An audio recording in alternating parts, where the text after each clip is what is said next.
C'est votre droit, avec l'Ordre des avocats du barreau de Lille.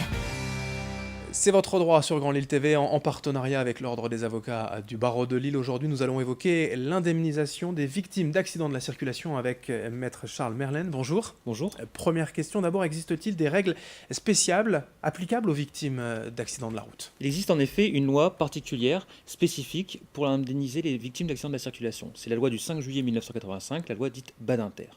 Cette loi a été adoptée pour répondre au nombre important de victimes d'accidents de la circulation. 30 ans plus tard, elle s'applique toujours.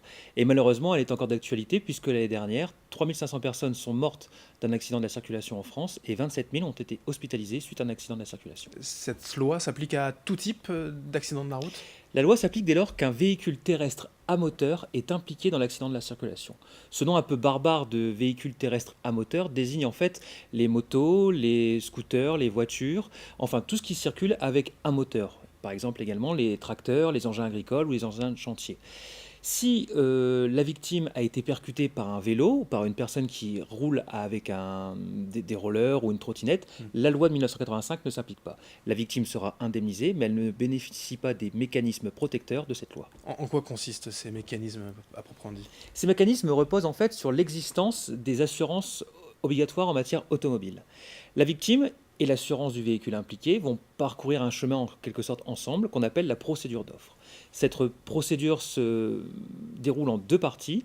Tout d'abord, l'assurance devra proposer à la victime de subir un examen médical qui permettra d'apprécier la gravité de ses blessures. Dans un deuxième temps, et 8 mois après l'accident, l'assurance devra faire une proposition d'indemnisation à la victime, une proposition d'offre d'indemnisation.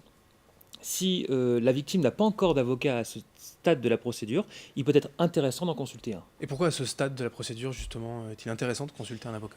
L'indemnisation des victimes de la circulation se fait de manière assez rigoureuse, au regard de deux critères que les avocats peuvent apprécier.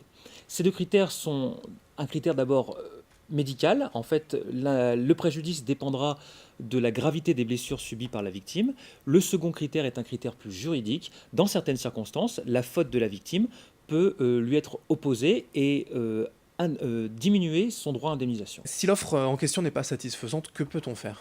On peut tout simplement tenter de négocier avec l'assurance. On peut leur faire une contre-proposition, leur expliquer pourquoi leur offre n'est pas satisfaisante. Si cette tentative de négociation échoue, il faudra alors saisir la juridiction compétente, assigner à la fois le conducteur du véhicule et son assurance pour tenter d'obtenir une indemnisation que l'on estime juste. Bon, on a compris que l'assurance donc, a un rôle central forcément dans l'indemnisation des victimes, mais comment fait-on lorsque le conducteur n'a pas été identifié, qu'il est donc impossible de connaître finalement un responsable? Dans ce cas, la victime n'est pas abandonnée. Il existe un fonds de garantie des assurances obligatoires qui vient en quelque sorte substituer les assurances et qui viendra à terme indemniser la victime. Et est-ce que les proches de la victime peuvent également solliciter le versement d'une indemnisation? Quand une personne est gravement blessée dans un accident de la route, ou pire encore, lorsqu'elle décède, il y a bien évidemment un retentissement psychologique sur ses proches, mais il peut aussi y avoir des conséquences financières. Un père de famille qui pourvoit l'éducation de ses enfants ne pourra plus le faire s'il est blessé ou s'il décède, bien évidemment. Dans ce cas, les proches de la victime, qu'on appelle victime par ricochet, peuvent également solliciter une indemnisation. Merci, Maître Merlen, pour ces explications quant à l'indemnisation donc, des victimes d'accidents de la route. C'est votre droit sur Grand Lille TV, en association partenariat avec l'Ordre des avocats du barreau de Lille. C'est votre droit, avec l'Ordre des avocats du barreau de Lille.